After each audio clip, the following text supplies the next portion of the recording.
ಶ್ರೀ ಗಣಪತಿ ಶಾರದಾ ಗುರುಭ್ಯೋ ನಮಃ. ಶ್ರೀರಾಮ ರಾಮ ರಾಮೇತಿ ರಮೇ ರಾಮೇ ಮನೋರಮೆ ಸಹಸ್ರನಾಮ ತತ್ತುಲ್ಯಂ ರಾಮನಾಮವರಾನನೆ.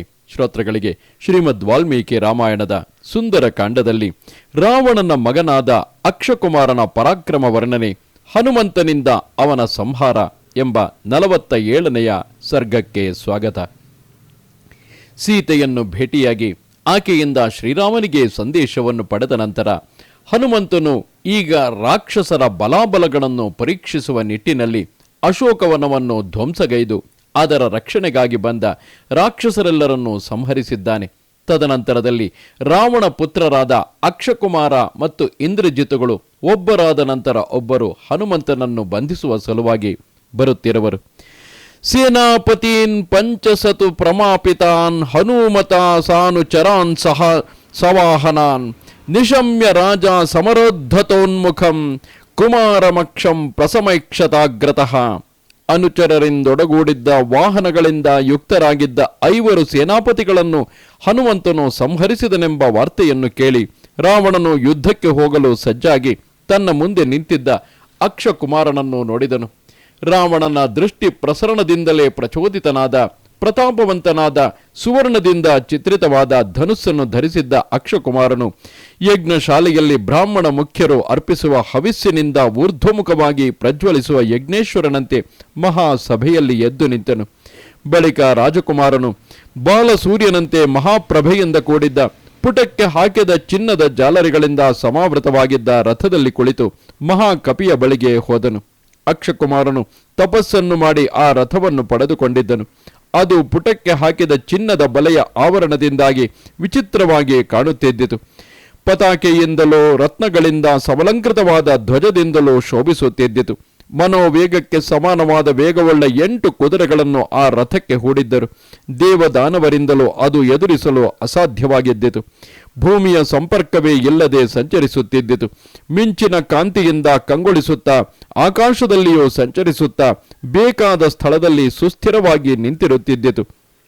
ರಥದಲ್ಲಿ ಅನೇಕ ಬತ್ತಳಿಕೆಗಳಿದ್ದವು. ಮೂಕಿ ಕಂಬಕ್ಕೆ 8 ಕತ್ತಿಗಳನ್ನು ಕಟ್ಟಿದ್ದರು. ಶಕ್ತಿ ತೋಮರಗಳನ್ನು ಅನುಕ್ರಮವಾಗಿ ರಥದಲ್ಲಿ ಇರಿಸಿದ್ದರು. ಸಮಸ್ತವಾದ ಯುದ್ಧ ಸಾಮಗ್ರಿಗಳಿಂದಲೂ ಅದು ಸಂಪನ್ನವಾಗಿದ್ದಿತು. ಸುವರ್ಣಮಯವಾದ ಹಗ್ಗಗಳಿಂದ ವಿರಾಜಿಸುತ್ತಿದ್ದಿತು. ಚಂದ್ರ ಸೂರ್ಯರ ಕಾಂತಿಯಂತೆ ಪ್ರಕಾಶಮಾನವಾಗಿದ್ದಿತು. ಸೂರ್ಯನಂತೆ ಆಕಾಶದಲ್ಲಿಯೇ ಸಂಚರಿಸುತ್ತಿದ್ದಿತು. ಇಂತಹ ಅನುಪಮವಾದ ರಥದಲ್ಲಿ ಕುಳಿತು ದೇವ ಸದೃಶನಾದ ಅಕ್ಷಕುಮಾರನು ಯುದ್ಧಕ್ಕೆ ಹೊರಟನು. ತನ್ನೊಡನೆ ಒಯ್ಯುತ್ತಿದ್ದ ಆನೆ, ಕುದುರೆ ಮತ್ತು ಮಹಾರಥಗಳ ಸಂಚಲನದ ಧ್ವನಿಯಿಂದ ಆಕಾಶವನ್ನು ಮತ್ತು ಪರ್ವತಗಳಿಂದ ಸಹಿತವಾದ ಭೂಮಿಯನ್ನು ತುಂಬುತ್ತಾ ಹೊರ ಬಾಗಿಲಿನ ಬಳಿಯಲ್ಲಿದ್ದ ಸಮರ್ಥನಾದ ಹನುಮಂತನ ಸಮೀಪಕ್ಕೆ ಧಾವಿಸಿದನು. ಸಿಂಹದ ದೃಷ್ಟಿಯಂತೆ ದೃಷ್ಟಿಯುಳ್ಳವನಾಗಿದ್ದ ಅವನು ಪ್ರಳಯ ಕಾಲದಲ್ಲಿ ಪ್ರಜೆಗಳ ವಿನಾಶಕ್ಕಾಗಿ ಹುಟ್ಟುವ ಕಾಲಾಗ್ನಿಯಂತೆಯೂ ಕಾಣುತ್ತಿದ್ದು ಬಾಗಿಲಿನ ಬಳಿ ನಿಂತಿದ್ದ ಹನುಮಂತನನ್ನು ನೋಡಿ ವಿಸ್ಮಿತನು, ಭ್ರಾಂತನೂ ಆಗಿ ಅಭಿಮಾನಯುಕ್ತವಾದ ದೃಷ್ಟಿಯಿಂದಲೇ ಅವನನ್ನು ನೋಡಿದನು. ಈ ಹಿಂದೆ ಹನುಮಂತನು ಶತ್ರುಗಳ ವಿಷಯದಲ್ಲಿ ತೋರಿದ ಪರಾಕ್ರಮವನ್ನು, ಅವನ ಅಪಾರ ಬಲವನ್ನು ತನ್ನ ಬಲದೊಡನೆ ಹೋಲಿಸಿಕೊಳ್ಳುತ್ತಾ ಪ್ರಳಯ ಕಾಲದ ಸೂರ್ಯನಂತೆಯೇ ವೃದ್ಧಿ ಹೊಂದಿದನು.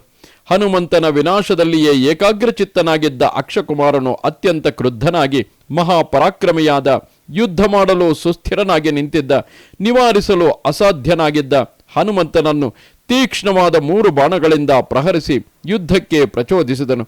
ಆದರೆ ಹನುಮಂತನಿಗೆ ಆ 3 ಬಾಣಗಳ ಪ್ರಹಾರದಿಂದ ಯಾವ ಆಯಾಸವೋ ಆದಂತೆ ಕಾಣಲಿಲ್ಲ. ಅವನ ಮನಸ್ಸು ಅತ್ಯುತ್ಸಾಹಗೊಂಡಿರುವಂತಿದ್ದಿತು. ಶತ್ರುಗಳನ್ನು ಪರಾಜಯಗೊಳಿಸಲು ಅತ್ಯಂತ ಸಮರ್ಥನಾಗಿರುವಂತೆ ಅವನು ಕಾಣುತ್ತಿದ್ದನು. ಆ ಕಾರಣದಿಂದಲೇ ಹನುಮಂತನು ಅತಿ ಗರ್ವಿತನೂ ಆಗಿದ್ದನು. ಧನುರ್ಬಾಣಗಳನ್ನು ಹಿಡಿದಿದ್ದ ಅಕ್ಷಕುಮಾರನು ಎದುರಾಳಿಯನ್ನು ಪುನಃ ಪುನಃ ವೀಕ್ಷಿಸುತ್ತಿದ್ದನು. ವಕ್ಷಸ್ಥಳದಲ್ಲಿ ಪದಕವನ್ನು, ತೋಳುಗಳಲ್ಲಿ ಅಂಗದಗಳನ್ನು ತೊಟ್ಟುಕೊಂಡಿದ್ದ, ಸುಂದರವಾದ ಕುಂಡಲಗಳನ್ನು ಧರಿಸಿದ್ದ ವೇಗ ವಿಕ್ರಮನಾದ ಅಕ್ಷನು ಹನುಮಂತನನ್ನು ಎದುರಿಸಿದನು. ಅವರ ಸಮಾಗಮವು ಅಪ್ರತಿಮವಾಗಿದ್ದು ದೇವದಾನವರಿಗೂ ಕುತೂಹಲವನ್ನುಂಟು ಮಾಡುವುದಾಗಿದ್ದಿತು. ವಾನರ ರಾಕ್ಷಸರ ಅದ್ಭುತವಾದ ಯುದ್ಧವನ್ನು ನೋಡಿ ಭೂಮಿಯು ನಡುಗಿತು. ಸೂರ್ಯನು ಕಾಂತಿಹೀನನಾದನು. ಗಾಳಿಯು ಸ್ತಬ್ಧವಾಯಿತು. ಆಕಾಶದಲ್ಲಿ ಘೋರವಾದ ಶಬ್ದವಾಯಿತು. ಸಮುದ್ರವು ಕ್ಷೋಭೆಗೊಂಡಿತು. ಗುರಿ ಇಡುವುದರಲ್ಲಿ, ಬಾಣವನ್ನು ಹೂಡುವುದರಲ್ಲಿ ಮತ್ತು ಬಾಣ ಪ್ರಯೋಗದಲ್ಲಿ ಪ್ರಾವೀಣ್ಯವನ್ನು ಹೊಂದಿದ್ದ ರಾವಣಿಯು ಅಂದರೆ ಅಕ್ಷಕುಮಾರನು ಸುಂದರವಾದ ಅಗ್ರಭಾಗಗಳನ್ನು ಹೊಂದಿದ್ದ ಚಿನ್ನದ ರೆಕ್ಕೆಗಳಿಂದ ಕೂಡಿದ್ದ ವಿಷ ಸರ್ಪಗಳಂತಿದ್ದ 3 ಬಾಣಗಳನ್ನು ಹನುಮಂತನ ತಲೆಗೆ ಗುರಿಯಿಟ್ಟು ಹೊಡೆದನು. ಆ 3 ಬಾಣಗಳು ಏಕಕಾಲದಲ್ಲಿ ಮಾರುತಿಯ ತಲೆಯನ್ನು ಹೊಕ್ಕವು.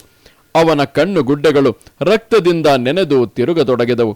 ಆಗ ತಾನೇ ಹುಟ್ಟಿದ ಸೂರ್ಯನಂತಿದ್ದ ಹನುಮಂತನು ತಲೆಯಲ್ಲಿ ಬಾಣರೂಪವಾದ ಕಿರಣಗಳನ್ನು ಧರಿಸಿ ಅಂಶುಮಾಲಿಯಾದ ಸೂರ್ಯನಂತೆಯೇ ಪ್ರಕಾಶಿಸಿದನು.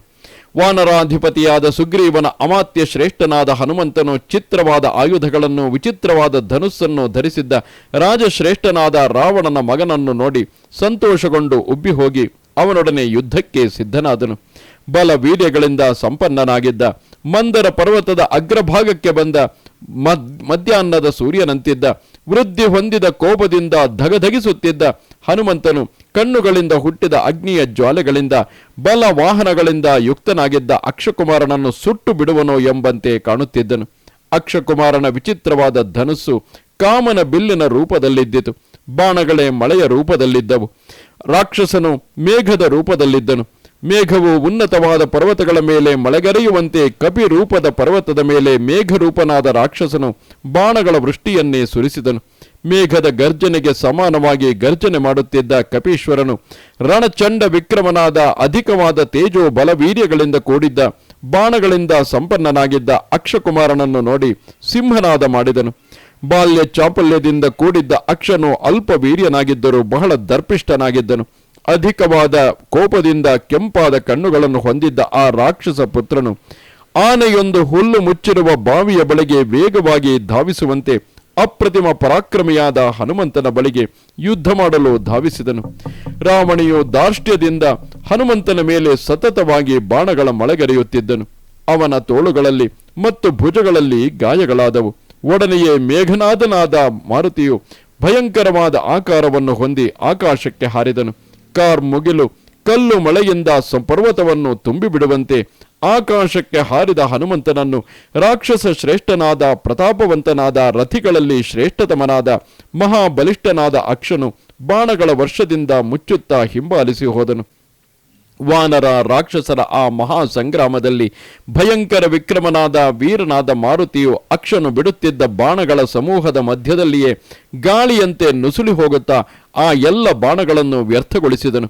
ಯುದ್ಧೋತ್ಸುಕನಾಗಿ ಧನುಸ್ಸನ್ನು ಹಿಡಿದು ನಾನಾ ವಿಧವಾದ ಶ್ರೇಷ್ಠವಾದ ಬಾಣಗಳಿಂದ ಆಕಾಶವನ್ನೇ ಮುಚ್ಚುತ್ತಿದ್ದ ಅಕ್ಷಕುಮಾರನನ್ನು ಹನುಮಂತನು ಗೌರವ ಭಾವದಿಂದಲೇ ಈಕ್ಷಿಸುತ್ತಾ ಅವನನ್ನು ಹೇಗೆ ಸಂಹರಿಸಬೇಕೆಂಬುದರ ಬಗೆಗೆ ಕ್ಷಣಕಾಲ ಚಿಂತಿಸಿದನು.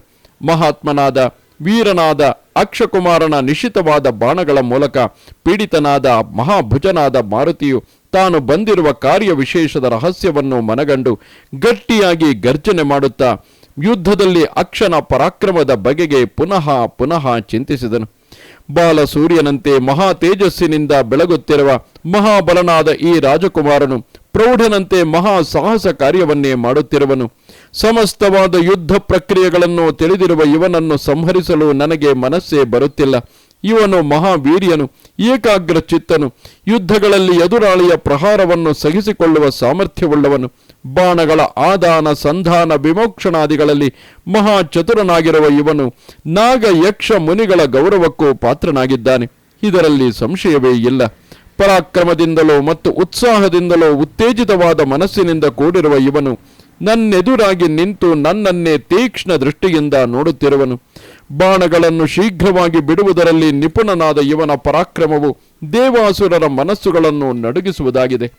ನಾನು ಇವನನ್ನು ಬಾಲಕನೆಂದು ಉಪೇಕ್ಷಿಸುವುದರಿಂದ ಇವನೇ ನನ್ನನ್ನು ಪರಾಜಯಗೊಳಿಸುವಂತಾಗಬಾರದು.